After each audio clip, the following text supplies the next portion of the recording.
Hi, welcome to another edition of our Success with People video insights.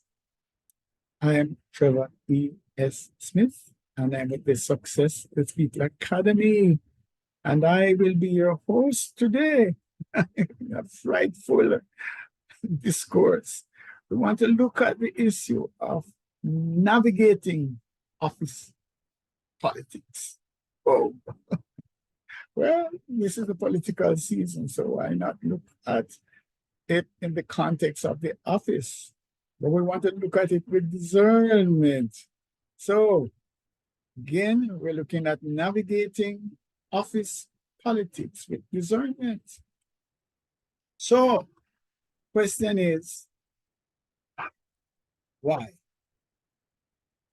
No? Why office politics? Well, the reality is that office politics is a real phenomenon. Yes? So if you're saying to you, no, not in my office, not in my organization, well, maybe the practitioners may be so skillful that you may not be aware that office politics is really at play.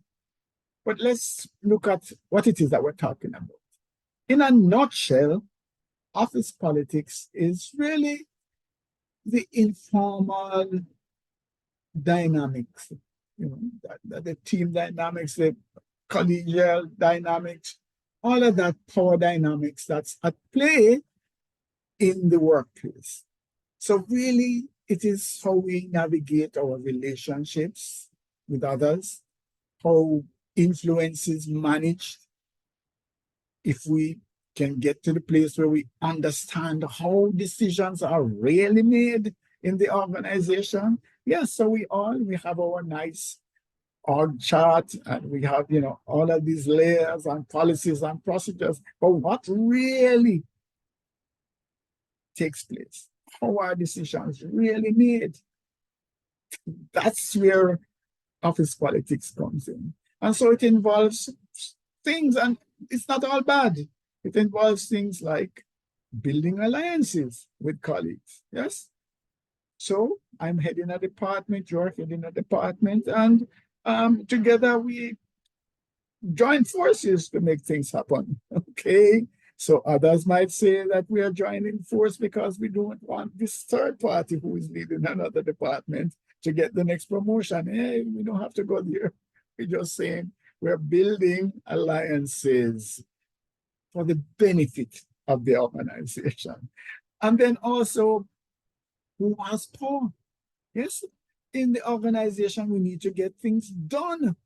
So we need to go to people who can get it done. So that's it. So we need to understand who pulls the strings so that we can influence them. And then there's a whole question then of the undercurrent, the gossip mail or whatever, like informal channels of communication we want to talk about. Informal channels of communication. That's the other part of office politics. We need to understand these things, otherwise you're going to be left out of the loop. We need to know what's going on. Yeah, not everything is coming out in notifications from HR or from leadership. A lot of what's going on is in informal chats. Go into the lunchroom if you want to know what's taking place in the organization. So the other thing would be promoting your ideas. You're there. You want to be successful. You have a plan. You need to promote your ideas. And then see how strategically you can get them to come to fruition. That's part of office politics. So when we're saying politics, it doesn't have to be the divisive, nasty politics that we see outside, but it does involve influence. It does involve understanding others and being able to influence them, tap into power. All of that is part of office politics. And then, of course, we want to succeed. We want to grow. We want to, move up the ladder. And so how do we move up the ladder? We might need to talk to some people who make the decisions. And we might want to invite some of them to, well, maybe not formally mentor us, but at least be there.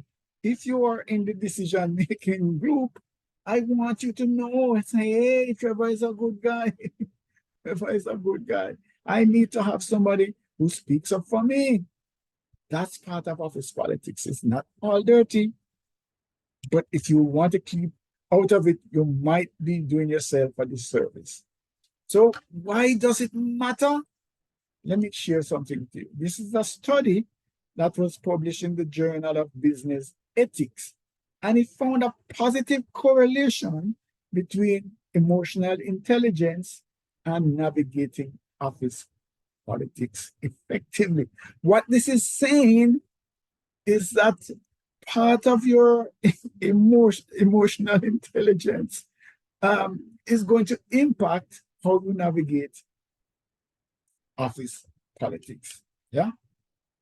So what it suggests is that individuals who understand their emotions and those of others, yes. So if you understand yourself and you understand what's going on with each other, then you can build stronger relationships, you can manage conflict better, and you can navigate complex social situations. Basically, you will be more resilient. And guess what? Resilient is a sort of the characteristics today. And so basically then, that's where we go back now to the title, Navigating Office Politics with Discernment. We want to share how our discerning model of communication, yeah, how that impacts the whole question of office politics. How it makes a difference when you can understand yourself, understand others, and learn how to communicate with them in a way that they can buy into what it is that you're saying. That's key. All right. So just some of you might be coming late. I'm not aware of what the discerning model of communication and leadership is about. It's basically taking the DISC framework: dominance, inducement, steadiness, conscientiousness, and building a body of knowledge around that. That's basically what we have spent the last couple of decades actually doing. So we have a whole vast library of texts and books and videos and seminars and courses around the discerning model of communication and leadership. And basically, it identifies 4 fundamental styles. And I like to emphasize that it's not talking about a type of person, that this is who you are, etc. It is saying that we have a bag, 4 massive bags of tools that we use to navigate through life. So one bag is what we call dominance: direct, driven, assertive, result-oriented. So in that bag of tools, you will find things that relate to efficiency, getting things done, speed, making sure that I'm in control, making sure that things happen. So that's the dominance, that's the D-style bag. The second set of tools are found in the influence bag. We call it the I style. Here, individuals who use this bag, and we all, by the way, go into all the 4 bags at some point in time, but people who have a preference for this bag of tools, the I style bag of tools, come across as being enthusiastic, optimistic, creative, innovative, and very focused on relationships. Basically, together we can achieve a lot. So connections matter. And so they actually excel at building rapport and influencing others. The other bag of tool, the steadiness bag of tool, the S style, here lies milk of human kindness. Let's all get together, unity, teamwork. So the reliability is here, very detailed, process driven, and one stability, harmony, peace, unity. That's the S style bag of behavioral tools. The C style, conscientiousness bag of behavioral tools, involves analysis, logic, accountability, structure, systems, data, yes, evidence-based. So in this bag of tools, people who have a preference for it would value precision, will value compliance, will want you to be logical in your communication. So those are the 4 bags of behavioral tools. So by understanding your style, and we strongly recommend, let us go straight up front there and say to you that yes, we are franchise holders for the extended DISC solutions on the Revolutionary Things platform. So we do recommend that you get your personal behavioral DNA assessment. Helps you to understand where you're coming from and how to relate to others. And the assessment reports actually come with tips as well as to how to relate to others from your preferred behavioral style. And so if you do that, you're going to find that your communication is improving. You're going to find that you have enhanced relationship with others, and you are better able to navigate through tricky situations. All right. So we want to look at the 4 bags of tools, the 4 behavioral perspectives, and to see how they approach office politics. Getting on the underbelly of the politics here. And also, we will also talk about the pitfalls and how they can do course correction. So we're going to do that for the 4 styles. So the D-style attitudes towards office politics is that the goal is to win. Straight up. The goal is to win. Why?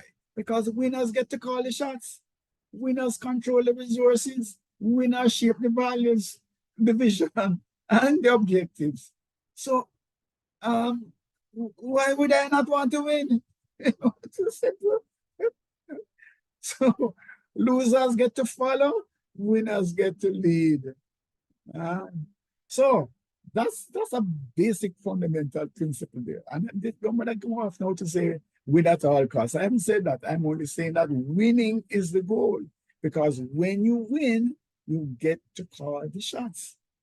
Clear. All right. So individuals who have a preference for the D style value getting things done quickly.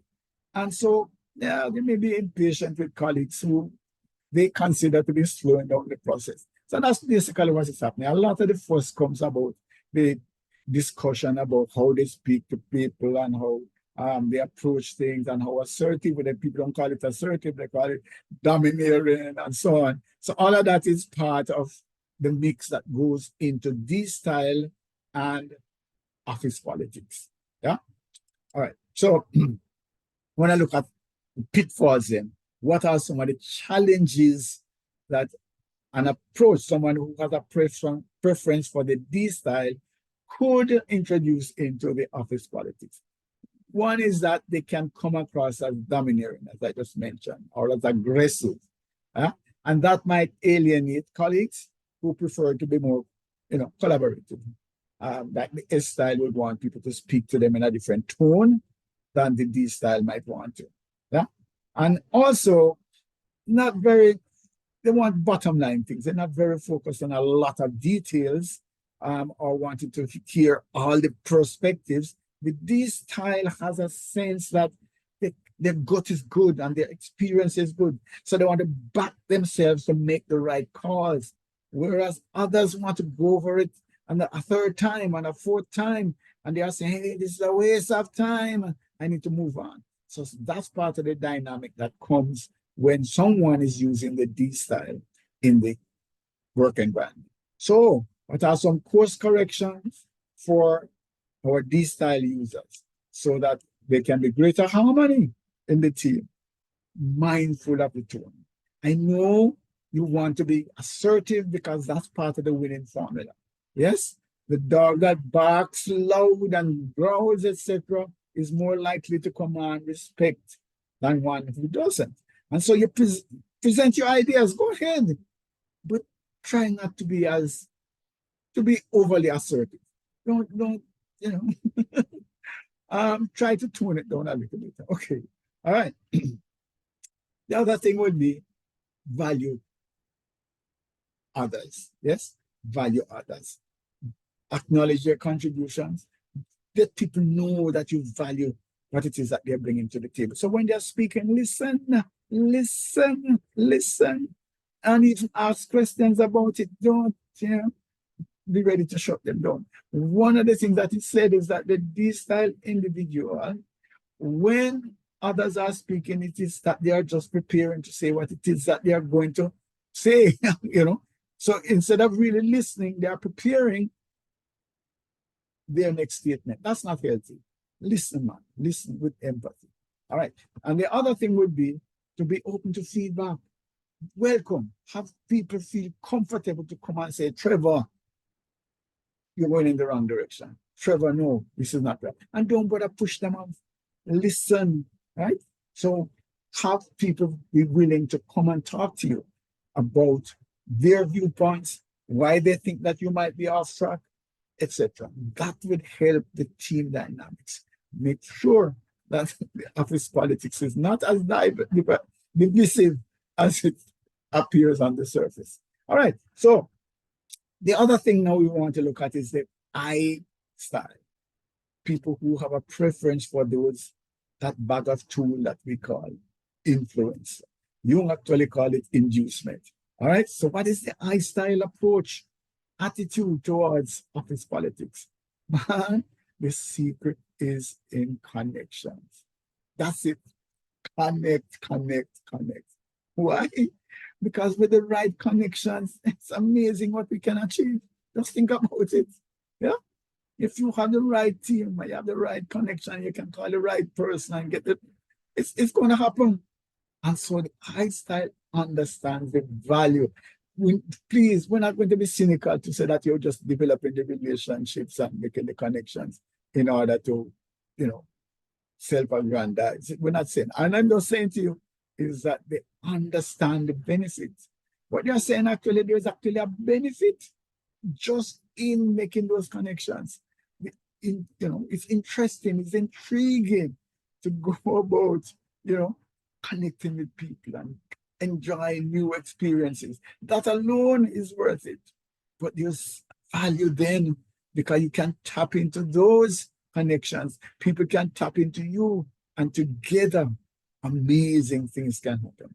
So the I style, individuals who have a preference for this bag of tools, usually are very good at connecting.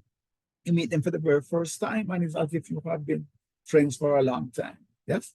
So they're good at selling ideas as well. They can advocate for themselves, advocate for others, give them an idea, they'll sell it. However, there might be an over-reliance on being able to sell ideas, feeling that, yeah, we can get these people to move on. So, you know, you have an issue, etc.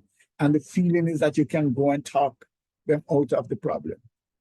Might not always happen because human beings are human beings. And sometimes it's a lot more sticky than, you know, conversation and talking, right? And also, in a similar vein, they might actually underestimate how difficult and how complex a particular situation is. They just feel that, yeah, man, give me a chance at it. And I can, you know, probably talk them through. Might not always happen. All right. What are the pitfalls for those who have a preference for the I style? Well, individuals with a preference for the I style, sometimes because they're fun-oriented, right? They just believe that life is beautiful.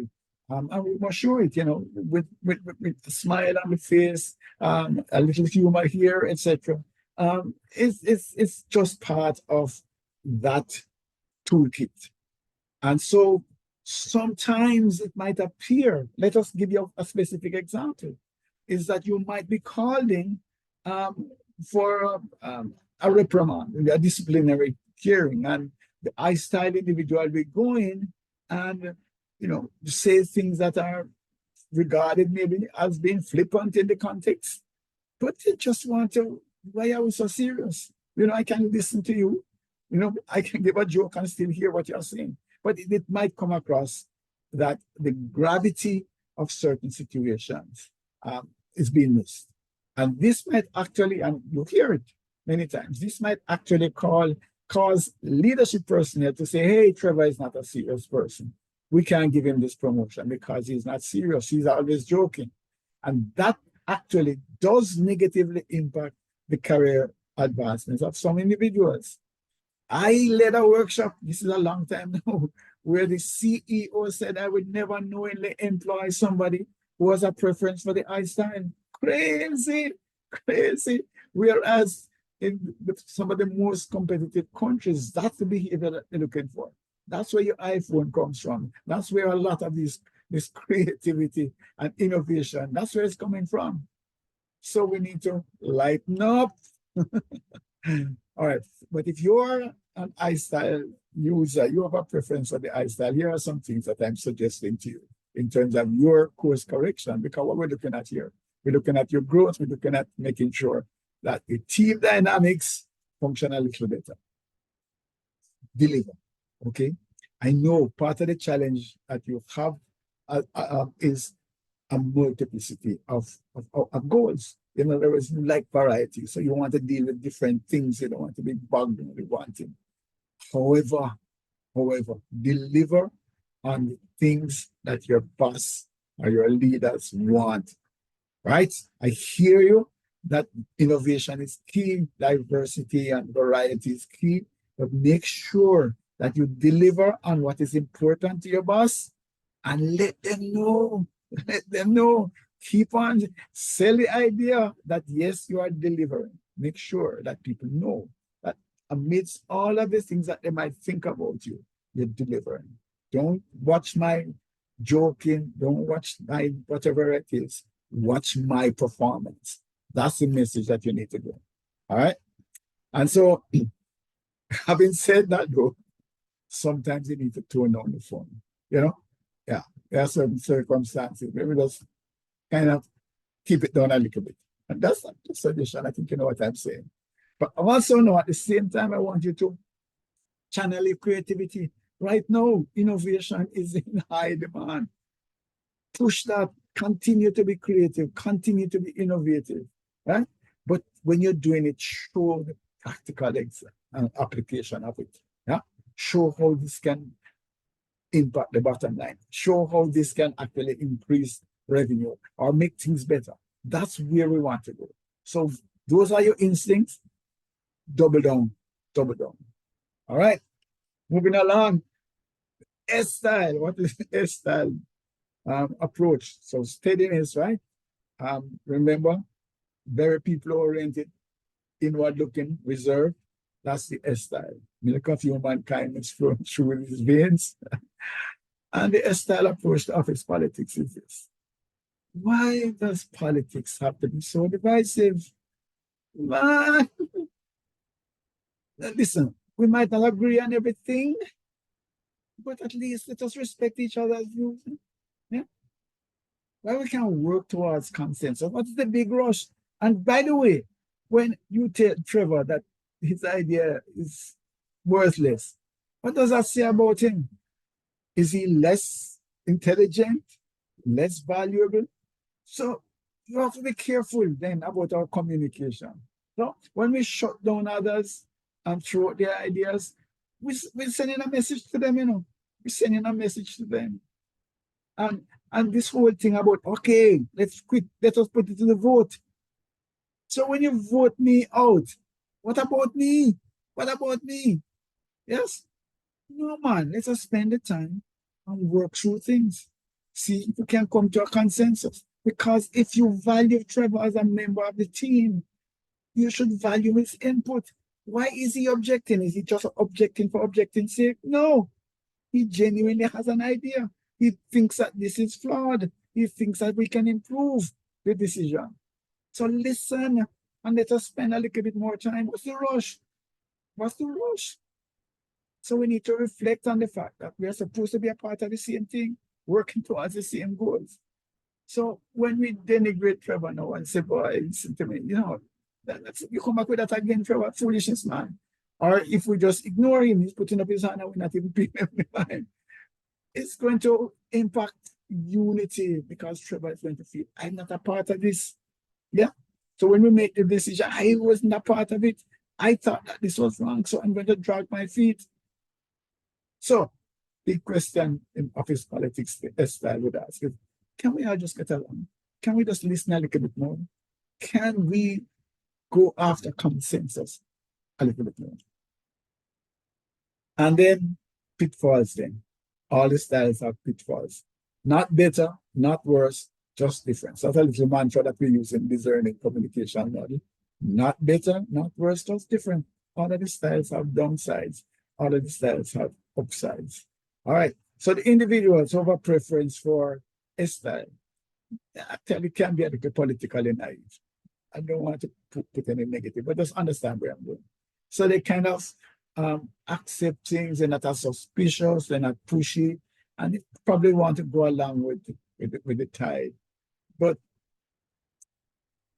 that might limit their proactivity in terms of being engaged, influencing in decisions, shaping the vision. And so they might take a back seat and sort of wait to be led. I'm not the leader, so let me hear what the leadership has to say. That is okay, because one of the challenges that I have seen in life is that there's a crisis in followership, that people don't want to follow. So there is a crisis in followership, not as much as in leadership. But having said that, we need to be active in our followership role. All right. So what are some of the corrective measures that our C-style users can do? Let your voice be heard. Speak up, man. I've been in too many workshop situations where people tip up, after the workshop to say, I wanted to say this, I wanted to say that. And also in team meetings, having to pull people to get something out of them. And it's great value. Yes, great value. So that's where we want to go. We want to ask us style individuals, speak up when it matters. Share your ideas just as bright as anybody else. So be alert, also. Be wise. Be wise. Be wise. Be aware that not everybody has good intention. Not everything, every movement, every idea is a good idea. So you need to be careful to watch, observe the prevailing dynamics, and to make sure that you stand up for your values. Yeah, don't get carried away. Don't go with the drift. And then also be flexible. Yeah. So we are in a very fast-paced environment. We don't have the time always to go back over things and to explain it for a third time and to answer some of the nagging questions that are there. We just have to be more adaptable. And that's a suggestion that I have. Adaptability is an asset in this time. Okay, now we move to our C-style colleagues. What is the C-style attitude towards office politics? Let me just say something to you. You have to be strategic. You have to be strategic. You can't just rush into things. Yeah. You have to carefully calibrate every decision. Every decision needs to be carefully calibrated. You know why? Because you can make a mistake. You know how many people make a mistake? You just look at politics outside in the world, where things coming back to haunt you. As a teenager or as a young man, I did this, and people are going back to that record to say, yes, this is who you are. So you have to be careful. You have to be careful. Wrong moves are hard to correct and can come back to harm you later. So consequently, be very careful before you open your mouth. Think. Before you take any actions, think. Yeah. So that's part of the style attitude to politics, office politics. They're not rushing into conversation. They're not rushing to give, comments on this or that. Wait, think it through, wait up before you actually open up your mouth and say anything. And critically, information is power. You have to understand that. Information is power. So one of the things you have to do is observe. Observe. Use your eyes. Use your ears. Monitor what's going on. And then, equally important, document it. Keep your records going so that you can go back and appeal to your records, because evidence, data, evidence is king. And that's what the C style brings to the office politics. Strategic. So, what are potential pitfalls as we look forward? The role of the C style in office politics. Well, individuals with a preference for the C style, they can come across as kind of, I don't want to use the word, but I'm going to, standoffish, that they want the space, they want the privacy. And really and truly, and this is a statement that has been made, I am not here to win friends, I have friends already. I'm here to do the people's work. I'm not here to win friends. So there's not an urgency to develop close relationships in the workplace. So that's part of the C style. So, however, that might negatively impact team dynamics and even keep them on the periphery of group activity. So you have a TGIF and Trevor is never there, because that's not me. All right. So those are some of the things that you have to look at. What are course correction moves for persons who have a preference for the C style? Be more open, honestly. You have to be more open. In this day and age, professionalism demands a higher level of openness. This closed shop thing can't work anymore. People want transparency to some extent. I'm not telling you you have to read out all of your privacy and invite everybody to your home, but there are things that need now more openness. In order for people to trust you and to work closely with you, they want you to open up a little bit more. And then networking. And guess what, friend? Networking is a critical competence in this time. If you want to climb up the ladder, or to be highly successful as a leader, you have to network. You have to connect with people. So this alone, where everybody else is in the lunchroom and you can't be found, that has to stop. You have to connect with people if you're going to be highly successful. And then you have to be more trusting, because trust is the glue that holds the team together. Yes? And you have to be a part of that. If you are so suspicious of everybody, then you're going to sow a bad seed. So you need really to start to trust. Right? So Sunlan, I want to look at case studies in office politics. Right? I'll give 2 case studies, 2 scenarios, just to show you how by using the DISCernment part of communication and leadership, we could make a difference in a situation that could otherwise be problematic. So let us assume now we have the C-style manager prepare a well-documented project document, right? Want to improve a particular process, and she goes to her D-style manager with the idea, starting to talk about it, but the D-style manager is kind of putting it, don't really want to hear it. And so there's a potential frustration arising, because this is a lot of work that has gone into preparing this document, preparing this whole project document and all of the processes, and for it to be just dismissed out of hand. Yeah, it's frustrating. So what are some of the approaches? One approach is to say to individuals, and that's a term we use, like raise your D. What that means is that go into that toolkit some more. So you might come in from whatever toolkit, and we are saying, in this instance, using this bag of tools is helpful in the situation. That's what we mean by raising your D, or raising your I, or raising your S, or raising your C. It just means go to that bag of tools and look for solutions there. So you're suggesting then that the manager goes to the D bag of tools and set up a meeting. I'd like to have a one-on-one meeting with you. And in that meeting, she briefly presents the idea again. But in this presentation, it is about bottom line. Here are the outcomes. This is what we're going to achieve. These are the savings that will result from the process change. And speak clearly, assertively, but also focus on what would constitute winning for your manager. What are his priorities? What is important to him? Speak to those points, but be clear, concise, and assertive. Be confident when you're speaking. All right? That's one approach. You could also go into the bag with S and I. And you can, by the way, you don't have to use tools by themselves. You can combine them. So you're going to use S and I. And what the S and I approach would be is that before the meeting, go around to your colleagues and sell them the idea. Talk to them about it. Show them how it can improve the process.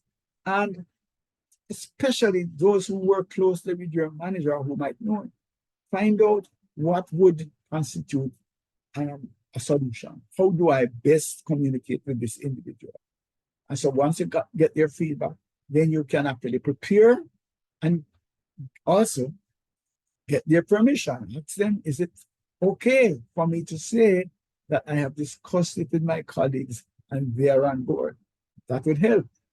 So that's one approach now, rather than walk away seeing that you have done all of this work and it's about to be thrown out. All right? Let's look at scenario number 2, another one where, again, this could cause problems in the organization, office politics at work. So let's just look at this. So Carmen is spreading negativity about a project. So you are the project leader and you get feedback that Carmen is around the place saying all sorts of bad things about the project. Now, Carmen has a preference for the C style. And apparently she's not convinced about the viability of your project. What can you do apart from sieve? Right? I'm going to get into trouble with this one, okay? I'm sorry. But let us start with one of them that's peaceful. So what kind of approach could you use if you're using the discerning model of communication? Again, we would drive you now to go to the C bag of tools. Go to the C behavioral toolkit. Going to schedule a private conversation with Carmen. When you go into the conversation, you're not just dumping information, you're asking Carmen, so what are your concerns? As she outlines her concerns, you ask clarifying questions to understand her perspective, genuinely seeking to understand where she's coming from. Of course, you are armed with a whole bag of data and evidence to show the viability of your project, but you're waiting until she has shared this. Then you unfold. Then you could say, okay, Carmen, I hear you and I understand your concern. Would you like to consider this? Bam, this, bam, this. So that's basically the idea, is that you would actually then seek to overwhelm her or change her mind on the basis of evidence that you present. Warning, danger, okay? So there's another approach, and I'm not advocating it. This is only a situation where nothing else can work, where Carmen is absolutely dead stubborn and refuse to be listening. So you meet with Carmen and you just call her over. Carmen, I understand that you have been saying all of these things about the project. Yeah. I want to hear what are your objections, because you have never come to me to discuss it. You have never shared these things with me. So I'm giving you the opportunity now to share with me face to face here, as against, sorry, we don't have to say as against, share with me here face to face. What are your concerns? What are your situations? And to see really and truly how we can actually address the issues, the concerns that you have. So that's an approach, a more direct approach where we are saying, hey, let's bring the things out of the shadows and talk one-on-one here. All right, so that's basically what it is. We don't like to be here long, so I'm going to wrap it down. Just tell you a little bit about us. We are the Success with People Academy. We are part of the InfoServe group of companies. We deploy, as it says on the screen, our DISCernment model of communication and leadership, which basically is taking Jung's, DISC classification, DISC, dominance, influence, tendency, conscientiousness, and building a whole body of knowledge around that. And then we use that body of knowledge to work with individuals, teams, and organizations. We do a whole lot of stuff in terms of team building, leadership, customer service, negotiation, all sorts of different work. Right now, we're pretty much focused on teams and the team leadership. And we also then use behavioral assessments from Extended DISC and the Revolutionary Things platform to enhance the work that we do, so people can help to understand themselves a lot better. The research that we shared earlier talked about emotional intelligence, understanding yourself and understanding others. That's the work that we do. And so we also are a technology boutique. We have a lot of, well, not a lot, we have some key technology solutions that we infuse to help organizations to function better. One of the things that we have is this Spike technology platform where we have built into it e-competency framework 2.0. So it's a competency framework that acts as a hub for recruitment and selection, onboarding, also learning and development, succession planning, performance management, performance appraisal. So that system, that's where it is. So we're not doing payroll and so on, but that system actually acts as that hub to drive those functions in an organization. But I'd like to talk to you a little bit. If you send me an email at info@successwithpeople.org, info@successwithpeople.org. We also put a lot of content out in the marketplace. For years, we have been putting content out. Just want to suggest to you that you can access them. These insights, the Success with People insights, are available on YouTube. If you go to Extended DISC Solutions, Extended DISC Solutions /videos, you will see a slew of these webinars, seminars on our YouTube channel. We also have a LinkedIn group, Leadership DNA Club, where you get rich content. Believe me, we don't open the doors to everybody. So the content that is there is not advertising. It's good, rich content. So if you just go to the LinkedIn, ask for me to let you in, and I will do so, and you can access a lot of content. And of course, the newsletters, the Success with People newsletters are also available on LinkedIn. I want to thank you for your time and see you next time.